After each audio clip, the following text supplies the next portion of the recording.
അസ്സലാമു അലൈക്കും വറഹ്മത്തുള്ളാഹി. ഇതര മതസ്ഥരെന്നെ കേൾക്കുന്നുണ്ടെങ്കിൽ എല്ലാവർക്കും നല്ലൊരു ദിവസം നേരുന്നു. നമസ്കാരം. ഇതെൻ്റെ ഒരു പുതിയ ചാനലാണ്. ഒരു ചാനലൊന്നും പറയാനൊന്നുമില്ല, യൂട്യൂബിൽ ആർക്കും വീഡിയോ വിടാം. ഇതുപോലൊരു ചാനൽ തുടങ്ങിയാൽ ഞാൻ എന്തിനാപ്പോൾ ഒരു ചാനലൊക്കെ തുടങ്ങിയപ്പോൾ ഇതിൽ വന്നതെന്ന് വെച്ചിട്ടുണ്ടെങ്കിൽ ഒരുപാട് വിഷയങ്ങൾ നമ്മുടെ മുമ്പിലൊക്കെ ഇങ്ങനെ വന്നും പോയിക്കൊണ്ടിരിക്കുകയാണ്. ചിലതൊക്കെ വിവാദങ്ങളാവുന്നു, ചിലത് അനാവശ്യ വിവാദങ്ങളാവുന്നു. അപ്പോഴൊക്കെ എന്തെങ്കിലുമൊക്കെ പ്രതികരിക്കുക എന്നുള്ളതാണ് എനിക്ക് ഇഷ്ടപ്പെട്ടൊരു സംഭവം. അതെൻ്റെ ഒരു ഹോബിയാണ്. എനിക്ക് നല്ലതെന്തെന്ന് തോന്നുന്നത് അതിനെ മറ്റുള്ള മുമ്പിൽ പറയുക എന്നുള്ളത്. പക്ഷെ നമ്മുടെ അടുത്ത കൂടെയുള്ള 4 സുഹൃത്തുക്കളോട് പറയുന്നതിനേക്കാളും നല്ലത് നമ്മൾ ഇതുപോലൊരു പ്ലാറ്റ്ഫോമിൽ വന്ന് പറയുന്നത് കുറച്ചും കൂടി നന്നാവുമെന്ന് എനിക്ക് തോന്നുന്നു. കുറച്ചുകൂടി കാര്യങ്ങൾ നമുക്ക് സ്വയം പഠിക്കാനും നമ്മുടെ നാളെ കേൾക്കുന്നുണ്ടോ ഇല്ലയെന്നോ അറിയാനൊക്കെ പറ്റുമല്ലോ. അപ്പോൾ ഇന്ന് എന്തായാലും വീഡിയോ ചെയ്തേ പറ്റുള്ളൂ എന്ന് എനിക്ക് തോന്നുന്നു. കാരണം ഞാനിന്ന് യൂട്യൂബ് തുറന്നിരിക്കുന്ന സമയത്ത് വഹാബ് സഖാഫി മുമ്പാടാണോ അദ്ദേഹത്തിൻ്റെ വീട്, പത്തപ്പിരിയാണോ എനിക്കറിഞ്ഞൂടാ. ഏതായാലും അദ്ദേഹത്തിൻ്റെ ഒരു വീഡിയോ കണ്ടു. വിഷയം മറ്റൊന്നുമില്ല, ഇബ്രാഹിം സഖാഫി എന്ന ഉസ്താദിൻ്റെ ഒരു വിവാദ പരാമർശമുണ്ട്. ഒരു നഫീസുമ്മ എന്നൊരു സ്ത്രീ മണാലിയിൽ തൻ്റെ കുടുംബത്തോടൊപ്പം ടൂറ് പോയിട്ട് അവിടെ നിന്ന് ആ സന്തോഷം അനുഭവിക്കുന്ന സന്തോഷം വീഡിയോ എടുത്തിട്ട് അത് സോഷ്യൽ മീഡിയയിൽ വഴി പ്രചരിപ്പിച്ച് അതിന് ഒരുപാട് ലൈക്ക് വാങ്ങി ഒരുപാട് കമൻറ്റുകളും ഒക്കെ വിട്ട് വൈറലായ ഒരു വീഡിയോ ആണ്. അപ്പോൾ അതിനെ വിമർശിച്ചുകൊണ്ടും, വിമർശനം മാത്രമല്ല, ഞാൻ ആ വീഡിയോ കണ്ടു നോക്കുമ്പോൾ ആ സ്ത്രീയെ പരിഹസിക്കുന്നത് പോലെ എനിക്ക് ഫീൽ ചെയ്തു. അപ്പോൾ ആ ഒരു ഇബ്രാഹിം സഖാഫി എന്ന വ്യക്തിയെ ന്യായീകരിക്കുന്ന ഒരു വീഡിയോ സംസാരമാണ് വഹാബ് സഖാഫിയുടെ ഭാഗത്തു നിന്നുണ്ടായത്. അപ്പോൾ എന്തായാലും അതിനോട് പ്രതികരിക്കണം എന്ന് എനിക്ക് തോന്നി. ഉടനെ ഞാൻ ഇങ്ങനെ യൂട്യൂബിൽ വന്നതാണ്. എനിക്ക് നമ്മളൊക്കെ പഠിപ്പിച്ച ഒരുപാട് ഉസ്താദന്മാരുണ്ട്. ഞാൻ മുസ്ലിം കുടുംബത്തിൽ ജനിച്ച് വളർന്നതാണ്. സുന്നി വിഭാഗത്തിൽപ്പെട്ടാണ്. ഒരുപാട് വിഭാഗങ്ങളുണ്ട്. ഇവരൊക്കെ തമ്മിലുള്ള അഭിപ്രായ വ്യത്യാസങ്ങളൊക്കെ ആശയപരമായിട്ട് ഒക്കെ ഉണ്ട്. അത് എവിടെയാണ് ശരി എന്നുള്ളതൊന്നും മനസ്സിലാക്കി മറ്റുള്ളവർക്ക് പറഞ്ഞു കൊടുക്കാനുള്ള വിവരമൊന്നും എനിക്കില്ല, പഠിക്കാൻ ശ്രമിച്ചില്ല എന്നുള്ളതാണ്. പക്ഷേ നമ്മൾ ചെറുപ്പം മുതലേ കണ്ടുകൊണ്ട് വളർന്നു വന്നിരുന്ന ഒരു ഇസ്ലാമിക സംസ്കാരമുണ്ട്. ആ സംസ്കാരത്തെ ഇതര മതസ്ഥരുടെ മുമ്പിൽ അവഹേളിക്കുന്ന രീതിയിൽ അല്ലെങ്കിൽ ചവിട്ടിത്തേക്കുക എന്നൊക്കെ പറയുന്ന ആ രീതിയിലേക്ക് ചില ഉസ്താദുമാർ, വളരെ വിരളമായ 1, 2 അല്ലെങ്കിൽ 3 ഉസ്താദുമാരുടെ അടുത്തു നിന്നുണ്ടാവുന്ന ചില സംസാരങ്ങൾ, പെരുമാറ്റങ്ങൾ ഒക്കെ കാണുമ്പോൾ പ്രതികരിക്കാതിരിക്കാൻ പറ്റുന്നില്ല. ഉസ്താദുമാരെന്ന് ഉദ്ദേശിച്ചത് എല്ലാ വിഭാഗത്തിൽപ്പെട്ടവരും, മുജാഹിദ് ആയാലും ശരി, ജമാഅത്ത് ഇസ്ലാമി ആയാലും ശരി, വേറെ ഏതെങ്കിലും വിഭാഗക്കാർക്ക് ഏതായാലും ശരി, നമ്മൾ പഠിച്ചിട്ടില്ലെങ്കിലും നമ്മൾക്ക് അഭിമാനത്തോടു കൂടി പറയാവുന്ന ഇസ്ലാമിക സംസ്കാരം എന്നുള്ള ഒന്നുണ്ട്. അതിനെ ചില ആളുകൾ ഇസ്ലാമിനെ പ്രതിനിധീകരിക്കുന്ന വേഷ സംവിധാനങ്ങളുമായിട്ട് കുറേ കിതാബ് ഓതി പഠിച്ചിട്ടുള്ള ആളുകൾ തന്നെ അത്തരം കാര്യങ്ങൾ കാഴ്ചവെക്കുമ്പോൾ തീർച്ചയായിട്ടും പ്രതികരിക്കേണ്ടതുണ്ട്. ചെറുപ്പം മുതലൊക്കെ നമ്മൾ മനസ്സിലാക്കിയൊരു കാര്യമുണ്ട്, ഉസ്താദുമാരാണ്, അവരെ ഒരുപാട് ബഹുമാനിക്കണം, അവർ പറയുന്നതിന് എതിർവാക്ക് പറയരുത്, അവർക്ക് ഇഷ്ടമില്ലാതെ സംസാരിക്കരുത്, കുരുത്തക്കേട് തട്ടും, അല്ലെങ്കിൽ പടച്ചവനെടുത്തുന്ന ശാപം കിട്ടും, ശിക്ഷ കിട്ടും, ജീവിതത്തിൽ ഗുണം പിടിക്കില്ല എന്നുള്ളതൊക്കെയാണ് പണ്ടത്തെ ആളുകൾ നമുക്ക് പറഞ്ഞു തന്നിരുന്നത്. അതുമാത്രമല്ല, അവർ ഇൽമ പഠിച്ചിട്ടുണ്ട് ഒരുപാട് എന്നുള്ളത് കൊണ്ട് തന്നെ നമ്മളെല്ലാവരും അവരെ ബഹുമാനിക്കുന്നുണ്ട്. അവരെ പ്രായത്തിന് കൊടുക്കുന്നതിന് ആദരവും ബഹുമാനത്തിലേറെ അവരെ അവർ സ്വായത്തമാക്കിയിട്ടുണ്ട് എന്നുള്ളത് കൊണ്ട് തന്നെ നമ്മൾ അവർക്ക് ഒരുപാട് ബഹുമാനവും ആദരവും കൊടുക്കാറുണ്ട്. ഒരുപാട് ചർച്ചകൾ നമ്മൾ കാണാറുണ്ട്. ചില ചർച്ചയിലൊക്കെ ചില വിഷയത്തോടൊക്കെ നമുക്ക് വിയോജിപ്പുണ്ടെങ്കിലും നമ്മൾ അറിവില്ലായ്മ കൊണ്ടാണ് എന്നുള്ള രീതിയിൽ അതിനെക്കുറിച്ച് ചോദിക്കാനോ പറയാനോ നമ്മൾ പോകാറില്ല. പക്ഷേ ഇന്നുണ്ടായ ഈ വിഷയം അങ്ങനെയല്ല. ഏതൊരു സാധാരണക്കാരനും പ്രതികരിക്കാൻ കഴിയുന്നൊരു വിഷയമാണ്. അതായത് നമ്മുടെ കൂട്ടത്തിൽപ്പെട്ട് എൻ്റെ ഉമ്മയെപ്പോലെ തന്നെ ഒരു ഉമ്മ, നഫീസ എന്നാണ് അവരുടെ പേര്, നഫീസുമ്മ എന്ന് വിളിക്കുന്ന ആ സ്ത്രീ വളരെ കഷ്ടപ്പെട്ട് തൻ്റെ മക്കളെ വളർത്തിയെടുത്തു. ഭർത്താവ് മരിച്ചതിന് ശേഷം മറ്റ് വീടുകളിലൊക്കെ പോയിട്ട് സഹായിച്ചു, ജോലിയെടുത്ത് കഷ്ടപ്പെട്ട് ആ കാശ് കൊണ്ട് ഇവരെ പഠിപ്പിച്ച് വളർത്തി വലുതാക്കി കല്യാണപ്രായം എത്തിയപ്പോൾ അവരെ കല്യാണം കഴിച്ച് നല്ല ഭർത്താക്കന്മാരും കൊടുത്ത് വിട്ട് പിന്നെ ഇവർക്ക് പ്രായമായി വരികയാണ്. ആ സമയത്ത് ആ മക്കളോടൊപ്പം സന്തോഷം പങ്കിടുക എന്നുള്ളത് മാത്രമാണ് അവരുടെ ജീവിതത്തിലെ പ്രതീക്ഷകളുള്ളത്. ആ സ്ത്രീക്ക് മാത്രമല്ല, നമ്മളൊക്കെ പ്രായമായി വരുമ്പോൾ നമുക്ക് പ്രതീക്ഷകൾ അസ്തമിച്ചു കൊണ്ടിരിക്കുമ്പോൾ ആകെയുള്ള സുഖം എന്താണ്? തൻ്റെ മക്കളോടൊപ്പം, പേരക്കുട്ടികളോടൊപ്പം സന്തോഷ നിമിഷങ്ങൾ പങ്കിടുക എന്നുള്ളതാണ്. അതിനാരെങ്കിലും നമ്മളെ തടയാനോ അതിൻ്റെ ഇടയിൽ കയറി കുത്തിത്തിരിപ്പുണ്ടാക്കാനോ വന്നാൽ എന്തായിരിക്കും നമ്മുടെ അവസ്ഥ? നമ്മുടെ അവസ്ഥ എന്ന് പറഞ്ഞാൽ പ്രായമായ ആൾക്കാരുടെ അവസ്ഥ എന്തായിരിക്കും? വളരെ ദയനീയമാണ്, വളരെ വിഷമം വരുന്നതാണ്.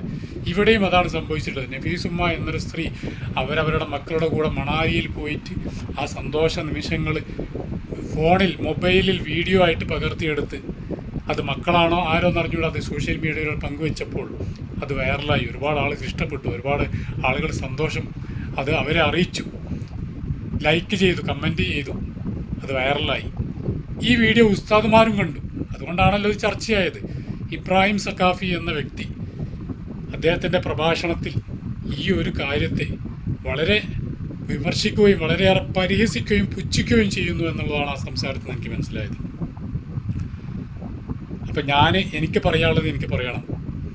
ഞാനൊക്കെ ചെറുപ്പം മുതലേ മദ്രസയിൽ പഠിക്കുന്ന സമയത്തൊക്കെ നമ്മളൊക്കെ വിചാരിക്കുന്നുണ്ട് എല്ലാവരും മുസ്ലിമായെങ്കിൽ എന്നുള്ളത്. മറ്റുള്ളവരൊക്കെ നരകത്തിലേക്ക് പോകും, വിശ്വാസികളല്ലാത്തവരെല്ലാം നരകത്തിലേക്ക് പോകുമെന്ന് കേൾക്കുമ്പോൾ വിഷമമുണ്ട്. കാരണം എൻ്റെ കൂടെ കളിച്ച് വളരുന്നവരും എൻ്റെ അയൽവാസികളൊക്കെ, ഞങ്ങളെ സ്നേഹിക്കുന്നവർ, ഞങ്ങളെ സഹായിക്കുന്നവരൊക്കെ അവർക്ക് അറിഞ്ഞുകൂടാ ഇസ്ലാം എന്താണെന്നുള്ളത്. അവരൊക്കെ ആ കുടുംബത്തിലാണ് വളർന്നത് എന്നുകൊണ്ടാണ് അവരങ്ങനെ ജീവിച്ചു പോരുന്നത്. ലോകത്ത് ജീവിച്ചിരിക്കുന്ന 99% ആളുകൾ അങ്ങനെ തന്നെയാണ്. അവർ പിറന്നു വന്ന ഏത് കുടുംബത്തിലാണോ ആ കുടുംബത്തിനോട് സഹകരിച്ച് ആ ഉമ്മയും ബാപ്പയും ആ അച്ഛനും അമ്മയും ആ പിതാവും മാതാവും പറയുന്നതിനനുസരിച്ച് അവർക്കനുസരിച്ച് ജീവിക്കാനാണ് അവർ പഠിച്ചിട്ടുള്ളത്. അത് തന്നെയാണ് ഏറ്റവും നല്ലതും. അവർ വെറുപ്പിക്കലല്ലോ. അപ്പോൾ അവരൊക്കെ നരകത്തിലേക്ക് പോകും, തീയിലേക്ക് വീഴും. ഞങ്ങളൊക്കെ സ്വർഗത്തിലേക്ക് പോകുമ്പോൾ എന്ന് പറയുമ്പോൾ വിഷമമുള്ളത് കൊണ്ട് തന്നെ എല്ലാവരും ഇസ്ലാമിലേക്ക് വരണം, ഇസ്ലാം മതം അവർ തിരിച്ചറിയാൻ, വിശ്വസിക്കണം, ജീവിക്കണം, ഈ നാളെ കൂടെ ആയിരിക്കണം സ്വർഗത്തിലും എന്നുള്ളതൊക്കെ ആഗ്രഹിച്ചിരുന്ന ഒരാളാണ് ചെറുപ്പത്തിലൊക്കെ. അത്രയ്ക്കുള്ള വിവരങ്ങളാണ് അന്ന് നമുക്ക് കിട്ടിയിരുന്നത്. എന്നിട്ട് അവർക്ക് നമ്മൾ ഇസ്ലാമിൻ്റെ സംസ്കാരം എന്താണ്, സൽസ്വഭാവം എന്താണ്, ഉസ്നുൽ ഖുലുഖ് എന്താണെന്നുള്ളത് നമ്മൾ ജീവിച്ച് കാണിച്ചു കൊടുക്കണമെന്നാണ് ഉസ്താദുമാർ പഠിപ്പിച്ചിട്ടുള്ളത്. ഇതേ പഠിപ്പിച്ചിട്ട് അതേ ആ ഒരു ഉത്തരവാദിത്വം കൊണ്ട് നടക്കുന്ന, ജനങ്ങളെ ഉപദേശിക്കാനും നല്ല സംസ്കാരം കാണിച്ചു കൊടുക്കേണ്ട ആളുകളുടെ വായിൽ നിന്ന് ഇത്തരം സംസാരങ്ങൾ വരുമ്പോൾ നമ്മളൊക്കെ ഇതന്നെയാണ് ശരി, അള്ളാഹു അക്ബർ എന്ന് പറയാൻ അത്രത്തോളം മണ്ടന്മാരല്ല ഇന്നത്തെ ലോകം. അടിമകളായി മാറുകയല്ല വേണ്ടത്, പ്രതികരിക്കാൻ കഴിയണം. ഉസ്താദ് അവിടെ പറഞ്ഞ വിഷയം എന്താണ്? 25 വർഷം, ഭർത്താവ് മരിച്ചിട്ട് 25 വർഷം കഴിഞ്ഞു. വീണ്ടും ആവർത്തിക്കുന്നു ഈ ഉസ്താദ്, ഈ സ്ത്രീയുടെ ഭർത്താവ് മരിച്ചു പോയിട്ട് 25 വർഷമായിട്ടുണ്ട്. മൂന്നാമത്തെ പ്രാവശ്യം പറയുന്നു ഇത് തന്നെ. എന്നിട്ട് പറയുക, ഈ സ്ത്രീ, പ്രായമായ ഈ സ്ത്രീ ഒരു മൂലയ്ക്കലിരുന്ന് ഖുർആനും ദിക്റും ചൊല്ലി ഇരിക്കേണ്ട സമയമാണ്. ഇവരേതോ ഏതോ സ്റ്റേറ്റിൽ പോയിട്ട് മഞ്ഞ് വാരി എറിയുന്നു. പാത്തുമ്മോ വാ, ഖദീജോ വാ, ഇങ്ങോട്ട് വാ, ഇതൊക്കെയല്ലേ രസം എന്ന് പറഞ്ഞ് ചിരിക്കുന്നു, വീഡിയോ എടുക്കുന്നു. ഇതൊക്കെയല്ലേ പ്രശ്നം, ഇതൊക്കെയല്ലേ ഇവിടുത്തെ പ്രശ്നം എന്ന് ഉസ്താദ് വിളിച്ചു പറയുന്നു.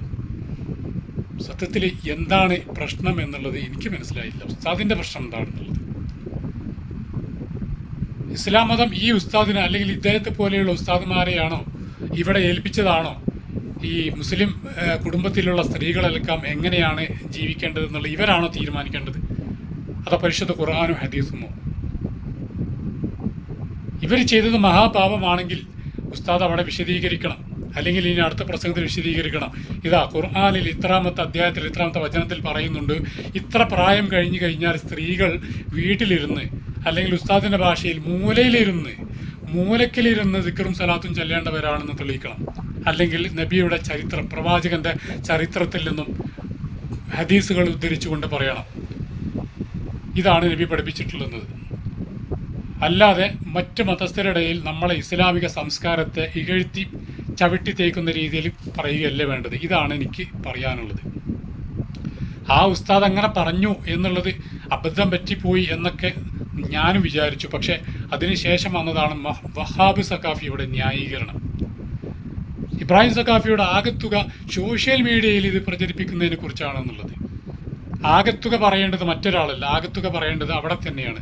സാധാരണക്കാർക്ക് മനസ്സിലാവുന്ന രീതിയിൽ കാര്യങ്ങൾ പഠിപ്പിച്ചു കൊടുക്കാനാണ് ഉസ്താദുമാർ ഈ ഒരു വേഷം കെട്ടി ഇറങ്ങിയിട്ടുള്ളത്.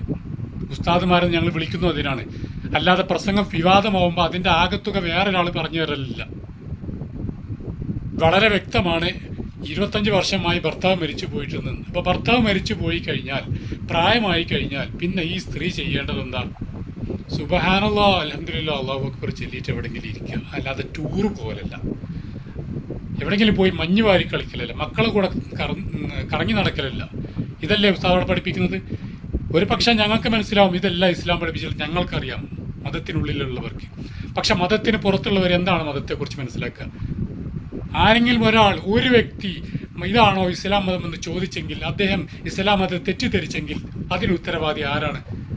നിങ്ങളെപ്പോലുള്ള ആളുകളാണ്. നിങ്ങൾ എവിടെ ഇതിന് മറുപടി പറയുക? വീണ്ടും ന്യായീകരിക്കാൻ വരിക? തിരുത്തി പറയണം. സോഷ്യൽ മീഡിയയിൽ മറ്റുള്ളവർക്ക് എല്ലാവർക്കും മനസ്സിലാവുന്ന രീതിയിൽ നിങ്ങൾ തിരുത്തി പറയണം എന്നാണ് എൻ്റെ എൻ്റെ അഭിപ്രായം. ഇനി വേണോ വേണ്ട നിങ്ങൾക്ക് തീരുമാനിക്കാം. പക്ഷേ ഞങ്ങൾക്ക് വിഷമമുണ്ട്, എന്നെപ്പോലെയുള്ള ആളുകൾക്ക് നിങ്ങൾ ഈ വക കോപ്രായം കാണിക്കുന്നതിന്. നിങ്ങൾക്കില്ലേ ഉമ്മമാർ വീട്ടിൽ ഇല്ലേ? സഖാഫിമാർ, നിങ്ങൾക്ക് നിങ്ങളെ വീട്ടിൽ ഉമ്മമാരില്ലേ? പ്രായമായ ഉപ്പമാരില്ലേ? നിങ്ങൾ പോവാറില്ലേ? ടൂറിന് പോവാറില്ലേ? നിങ്ങൾ കുട്ടികളും ഭാര്യയും കൊണ്ട് പോവാറില്ലേ? മണാലി പോയിട്ടില്ലേ? ഊട്ടിയിലും കൊടൈക്കനാലും മൈസൂരും പോകുന്നവരില്ലേ? നമ്മുടെ കേരളത്തിൽ തന്നെയുള്ള സ്ഥലങ്ങളിൽ പോകില്ലേ? നിങ്ങൾ വീട്ടിൽ നിന്ന് ഇറങ്ങുമ്പോൾ നിങ്ങളെ പ്രിയപ്പെട്ട ഉമ്മാനോട്, ഉമ്മ നിങ്ങൾക്ക് പ്രായമായി, ഉപ്പ ജീവിച്ചിരിപ്പില്ല, അതുകൊണ്ട് നിങ്ങൾ ആ മൂലയിലിരുന്ന് ദിക്ർ ചൊല്ലിയിരുന്നോ, ഞങ്ങൾ ടൂറ് പോട്ടെ എന്നാ പറയൽ? നിങ്ങൾ മനുഷ്യന്മാരാണോ? നിങ്ങൾ ആദ്യം ആ തലയിൽ കിട്ടും തൊപ്പിയും ആ വെളുത്ത ഡ്രസ്സും അഴിച്ചു വെച്ചിട്ട് താടിയും വടിച്ച് നടക്കി ഇതിൽ ഒരു ഫ്രീക്കിൻ്റെ വേഷം നടത്തി. എന്നിട്ട് നിങ്ങൾ പറ, എന്നാൽ നിങ്ങൾ ആരും മൈൻഡ് ചെയ്യൂല. നിങ്ങൾക്ക് എന്തും പറയാമെന്നുള്ള കണക്കിൽ ഞങ്ങൾ കൂട്ടിക്കൊള്ളാം. പക്ഷേ ഇസ്ലാമിക വേഷം ധരിച്ച് ഇസ്ലാമിനെ പ്രതിനിധീകരിക്കുന്നവരാണ് ഞങ്ങളെന്നും പറഞ്ഞ് മൈക്കിലൂടെ ഘോരഘോരം പ്രസംഗിക്കുന്ന നിങ്ങളിത് പറയാൻ പാടില്ല. അതാണ് ഇവിടുത്തെ പ്രശ്നം. നിങ്ങൾ തിരുത്തി പറഞ്ഞേ പറ്റുള്ളൂ. 1 മണിക്കൂർ, 1.25 മണിക്കൂർ, 1.5 മണിക്കൂറൊക്കെ നിങ്ങൾ മൈക്കിലൂടെ പാട്ടും പാടിയിട്ട് ഏതെങ്കിലും ഒരു വിഷയത്തെ 10 മിനിറ്റോ 20 മിനിറ്റോ കൊണ്ട് സംസാരിച്ച് ആളുകൾക്ക് മനസ്സിലാക്കി കൊടുക്കുന്ന വിഷയത്തെ 1.5 മണിക്കൂർ നീട്ടി വലിപ്പിച്ചിട്ട് 5,000 മുതൽ 30,000 35,000 കൂലി വാങ്ങിയിട്ട് വീട്ടിൽ പുതിയ സംവിധാനങ്ങളൊക്കെ ഒരുക്കി അവിടെ സുഖമായിട്ട് ഉറങ്ങുന്ന നിങ്ങൾക്ക് മനസ്സിലാവില്ല ഭർത്താവ് മരിച്ചു പോയ ഒരു പ്രായമായ ഒരു സ്ത്രീയുടെ ജീവിതത്തിൽ ബാക്കി അവശേഷിക്കുന്ന പ്രതീക്ഷകൾ എന്തൊക്കെയാണെന്നുള്ളത്. ഇസ്ലാമിൻ്റെ ചട്ടക്കൂട് കൊണ്ട് ഇവരെ അടിച്ചമർത്താം എന്ന് നിങ്ങൾ വിചാരിക്കേണ്ട. നിങ്ങൾ ചെയ്യുന്ന പ്രവൃത്തി വളരെ തെറ്റാണ്. നിങ്ങളെക്കുറിച്ചാണ് നിങ്ങൾ പറയുന്നതെങ്കിൽ നിങ്ങൾ പറയാം. പക്ഷേ ഇസ്ലാമിനെ പ്രതിനിധീകരിക്കൊണ്ടുകൊണ്ട് അത് ഞങ്ങളെല്ലാവരും ബാധിക്കുന്നതാണ്. പ്രത്യക്ഷത്തിലല്ലെങ്കിലും പരോക്ഷമായിട്ടെങ്കിലും എല്ലാവരും ബാധിക്കുന്നതാണ്. ഇസ്ലാമിൻ്റെ പേരിൽ ഇത് വേണ്ട എന്നുള്ളത് എനിക്ക് പറയാനുള്ളത്. ഇത് പറയുകയാണെങ്കിൽ ഒരുപാട് വിഷയങ്ങളുണ്ട്, ഒരുപാട് അനുഭവങ്ങളുണ്ട്. പക്ഷേ അതൊന്നും പറഞ്ഞ് നമ്മുടെ സമുദായത്തെയോ അല്ലെങ്കിൽ ഉസ്താദ് മാറി എന്നൊരു കൂട്ടത്തെയോ നമ്മൾ ഒരിക്കലും ഇകഴ്ത്താൻ കാണിക്കുന്നില്ല. ഇത് നിങ്ങൾ 1, 2, 3 ആളുകൾ മാത്രമാണ് ഇതിന് ഉത്തരവാദികൾ. ഈ വിഷയത്തിൽ മാത്രം ഞാൻ പറയുന്നു. അതുകൊണ്ട് നിങ്ങൾ തിരുത്തിയേ പറ്റുള്ളൂ. ഇല്ലെങ്കിൽ നിങ്ങളതാണ് അതിൻ്റെ ഉത്തരവാദികൾ. നിങ്ങൾ എവിടെയാണോ അതിന് മറുപടി പറയേണ്ടത് അവിടെ നിങ്ങൾ പറയേണ്ടി വരും. തൽക്കാലം ഞാൻ എൻ്റെ വാക്കുകൾ അവസാനിപ്പിക്കുന്നു. അസ്സലാമു അലൈക്കും.